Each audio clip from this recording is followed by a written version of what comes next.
Shalom, selamat sore ibu-ibu Komisi Perempuan Gloria GKMI Kenari Kudus yang terkasih di dalam Tuhan Yesus Kristus. Bersyukur sore hari ini kita masih diberikan kesempatan untuk bisa mengikuti ibadah. Biarpun kita dipisahkan oleh jarak dan waktu, tapi saya percaya bahwa tidak mengurangi semangat kita di dalam mengikuti ibadah sore hari ini. Mari sebelum kita memulai ibadah sore hari ini, kita berdoa terlebih dahulu. Allah Bapa kami yang berada dalam kerajaan surga, kami mengucap syukur ya Tuhan untuk kesempatan sore hari ini di mana kami boleh datang, boleh menghampiri hadirat-Mu yang kudus ya Tuhan, untuk kami boleh mengikuti kebaktian sore hari ini. Tuhan, biarlah kami boleh menyerahkan seluruh hidup kami ke dalam tangan-Mu ya Tuhan, biar Engkau sendiri terus yang menopang kami, menjagai kami dalam setiap kehidupan kami. Terima kasih Tuhan Yesus, dan kami mengatakan bahwa Engkau adalah Allah yang baik, Allah yang layak dipuji dan layak ditinggikan. Terima kasih Tuhan Yesus, kami menyerahkan seluruh rangkaian acara pada sore hari ini ke dalam tangan-Mu, biar Engkau sendiri yang memimpin. Terima kasih Tuhan Yesus, dengar doa kami, hanya di dalam nama Tuhan Yesus kami sudah berdoa dan mengucap syukur. Haleluya, amin. Mari ibu-ibu kita angkat suara kita nyatakan kebesaran Tuhan. Kita pujikan namanya, kita nyanyikan betapa mulia-Mu.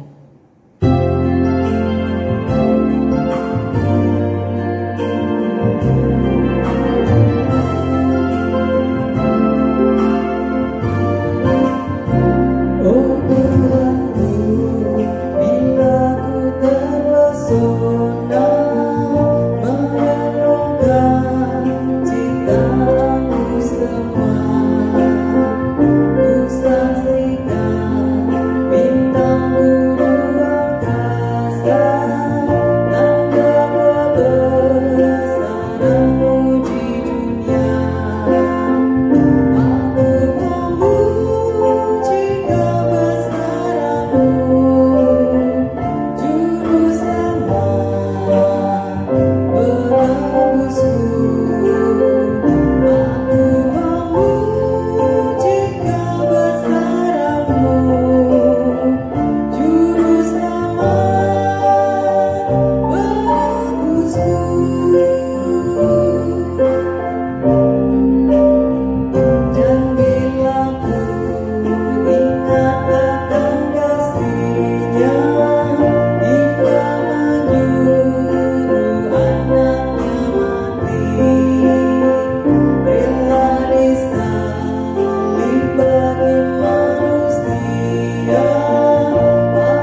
kalau kita merasa bimbang, ingatlah kepada Yesus, karena firman-Nya sanggup membimbing jalan kita, sanggup menjadi pelita bagi kaki kita.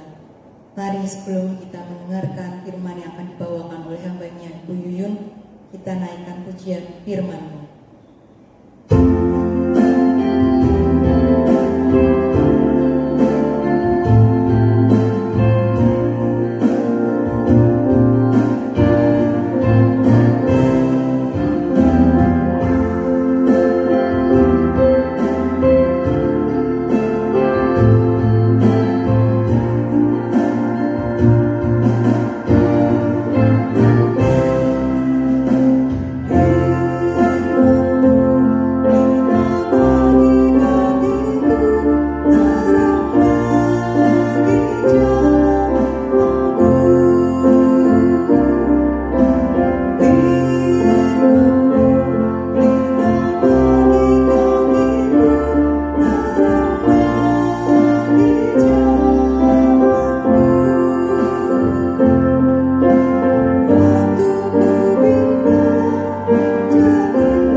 bersama-sama merenungkan firman Tuhan. Terlebih dahulu kita akan berdoa. Mari berdoa bersama. Bapa di surga, kami bersyukur Tuhan, Tuhan pertemukan kami kembali di dalam persekutuan Komisi Perempuan Gloria GKMI Kenari. Kami sudah boleh memuji mempermuliakan nama Tuhan, kami bersyukur. Kami juga akan merenungkan firman Tuhan, kami bersyukur Tuhan. Biarlah kami buka hati kami, pikiran kami. Kami siap untuk diajar, dibentuk oleh Tuhan melalui kebenaran firman Tuhan.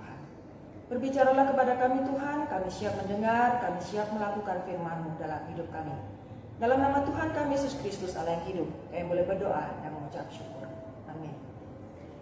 Firman Tuhan hari ini diambil dari Injil Matius, pasal yang kelima, ayat yang ke-11 dan ke-12 saya akan bacakan bagi ibu-ibu sekalian.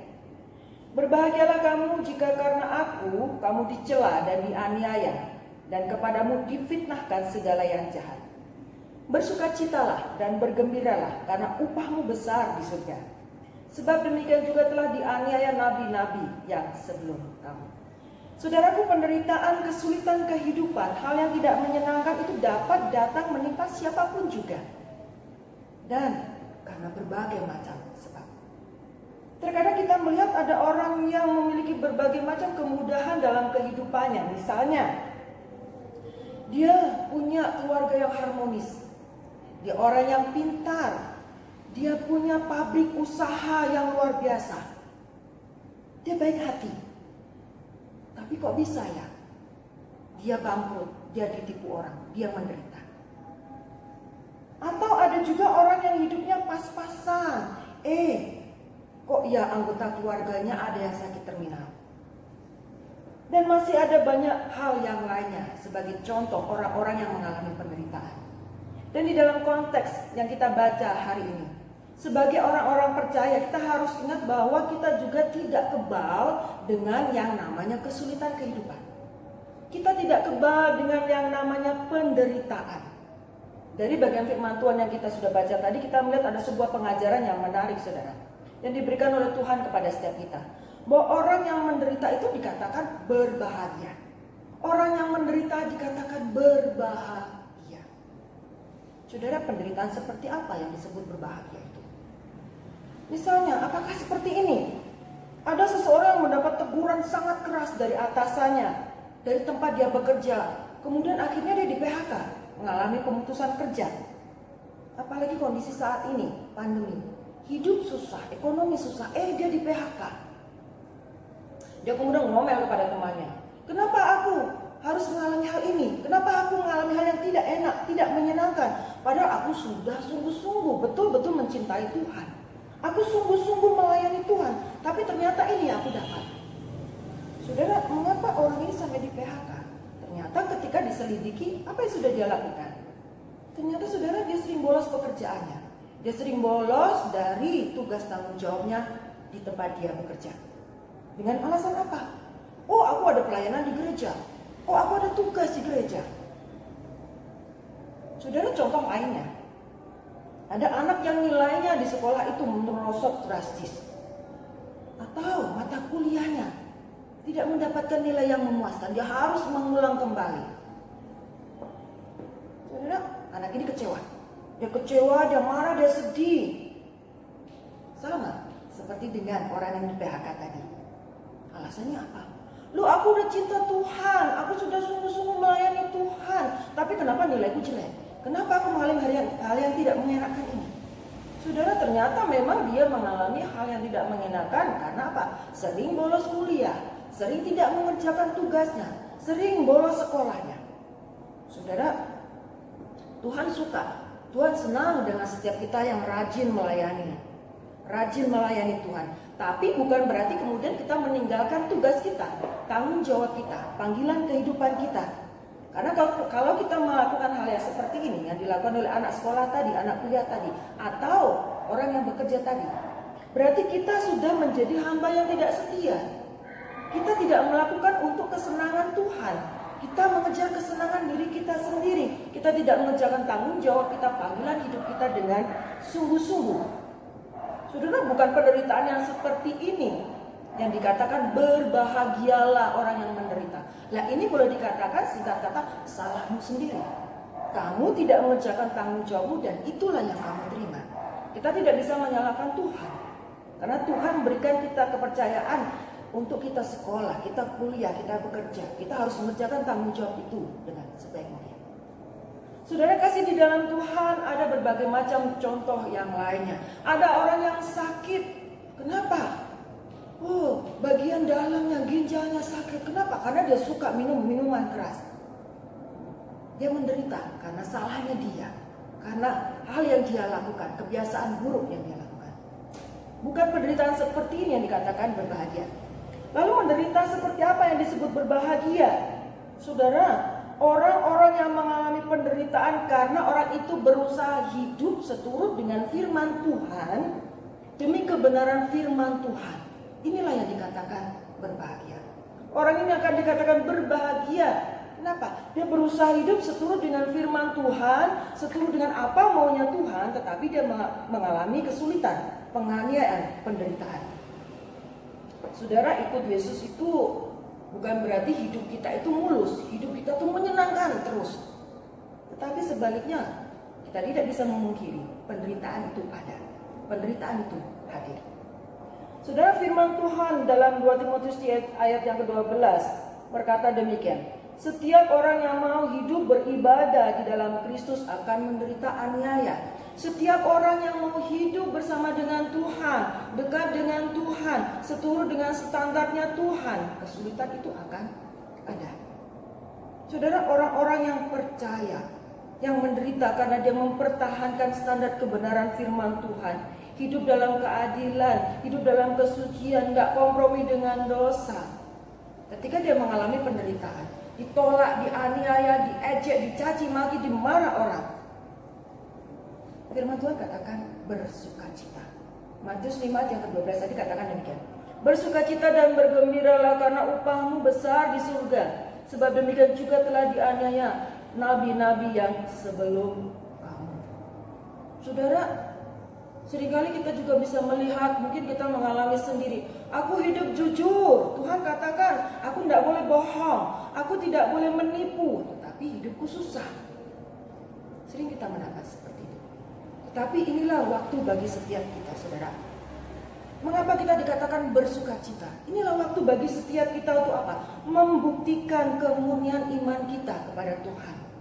Berbahagialah kamu jika kamu dinista karena nama Kristus, sebab roh kemuliaan yaitu roh Allah ada pada kamu. Berbahagia kamu jika kamu dinista. Ini loh, 1 Petrus 4 ayat 14.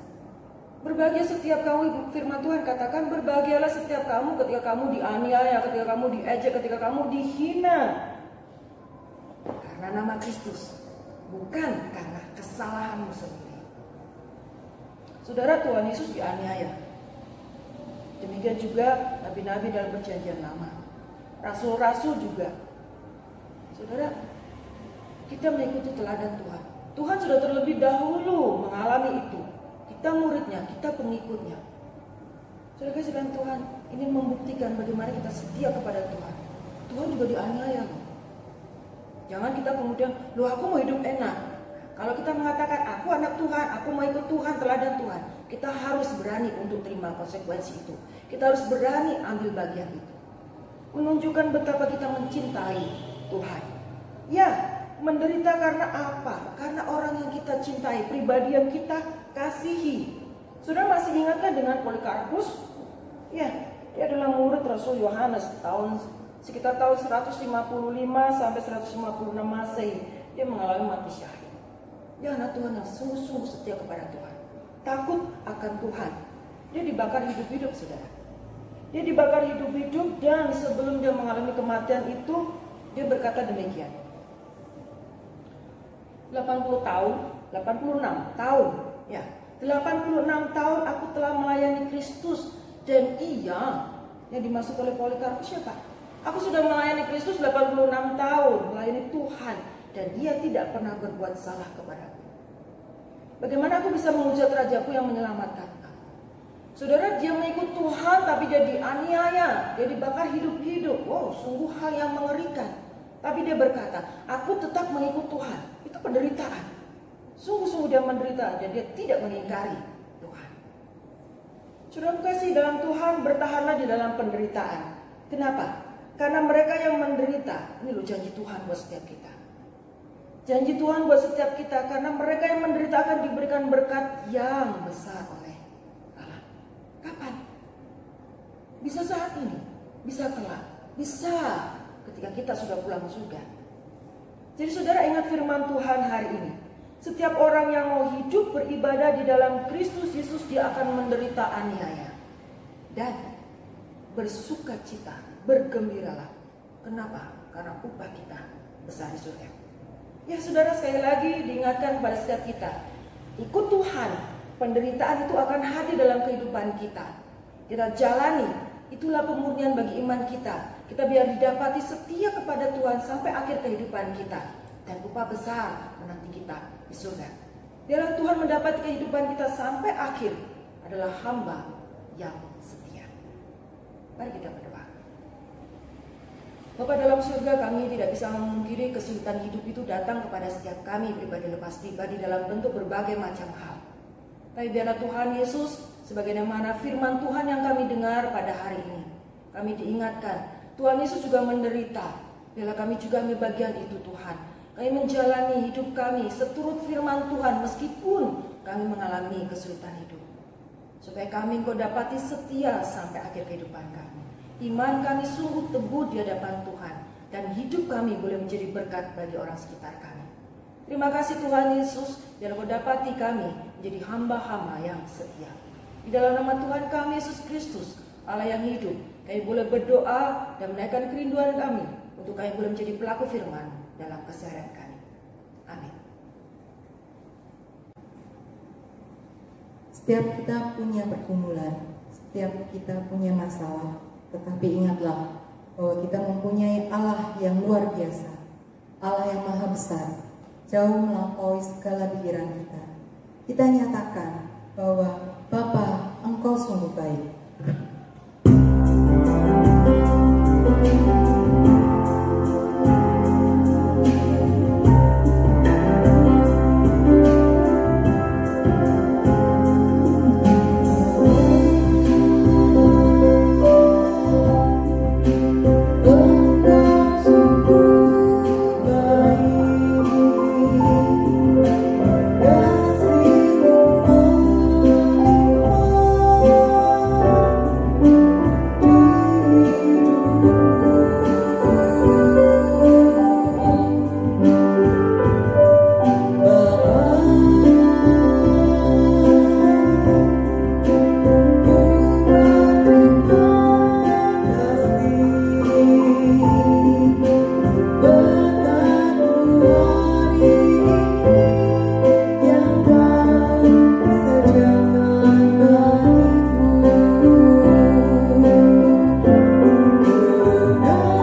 bersama-sama.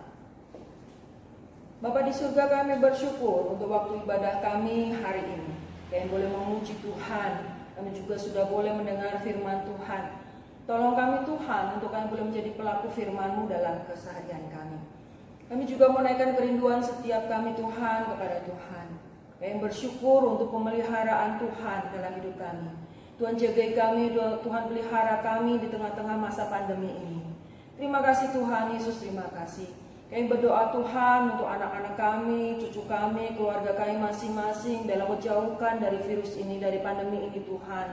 Dan kami berdoa untuk sahabat-sahabat kami yang saat ini sedang terkena virus ini. Biarlah Tuhan Yesus boleh pulihkan dengan darah Yesus, sembuhkan mereka dengan obat-obatan perawatan yang mereka terima. Biarlah Tuhan boleh pulihkan mereka kembali, sehingga mereka juga boleh bersuka cita Tuhan. Terima kasih Bapa dalam surga, di tengah masa-masa sulit ini Tuhan. Biarlah Tuhan Yesus kau dapati iman kami tetap semakin hari semakin bertumbuh, tetap teguh di hadapan Tuhan. Kami tidak menjadi anak-anak Tuhan yang goyah, yang lari dari hadapan Tuhan. Tolong kami Tuhan dalam setiap kesulitan kehidupan ke depan ini. Tuhan jagai kami, Tuhan tolong kami, kuatkan kami Tuhan. Terima kasih Bapa, berkati usaha, pekerjaan kami semua. Anak-anak kami, keluarga kami masing-masing, sahabat kami, saudara-saudara kami dengan usaha pekerjaan mereka. Tuhan berkati, sehingga kami juga melalui kehidupan kami, usaha kami juga boleh menjadi berkat bagi orang-orang sekitar kami. Terima kasih Tuhan Yesus, kami berdoa untuk para pemimpin bangsa negara kami. Beri hikmat kepada mereka Tuhan, untuk boleh mengambil bagian di dalam memulihkan kesehatan bagi bangsa ini, negara ini, bumi ini dari virus ini Tuhan. Terima kasih Tuhan untuk obat-obatan, untuk vaksin yang sudah ditemukan Tuhan. Bila ini juga boleh menjadi alat Tuhan untuk memulihkan, memberikan kembali kesehatan kepada bumi ini, kepada kami semua. Terima kasih Tuhan Yesus, terima kasih. Kami bersyukur untuk semua itu. Kami berdoa Tuhan, hari-hari ke depan kami, Tuhan Yesus yang tolong kami. Semuanya Tuhan, pegang tangan kami, pegang kehidupan kami, topang kami, sehingga kau dapati kami tetap setia kepada Tuhan. Terima kasih Bapa di surga untuk waktu kami, untuk kami boleh berbakti, beribadah kepada Tuhan. Dan biarlah Tuhan Yesus setiap kerinduan kami yang tidak terucapkan hari ini, saat ini, Tuhan boleh menilik kami. Kami yakin percaya Tuhan punya rancangan yang terbaik, yang terindah buat setiap kami. Terima kasih Tuhan Yesus, terima kasih. Biarlah kau menjawab setiap kerinduan hati kami sesuai dengan waktu dan kehendak Tuhan. Mari ibu-ibu yang kasih dalam Tuhan, kita arahkan hati kita kepada Tuhan dan kita terima berkat daripada Tuhan. Kiranya kasih sukacita, damai sejahtera, pemeliharaan dari Allah yang sempurna boleh ada bersama-sama dengan kita sekalian, mulai dari sekarang sampai selama-lamanya. Amin. Bapak terima kasih.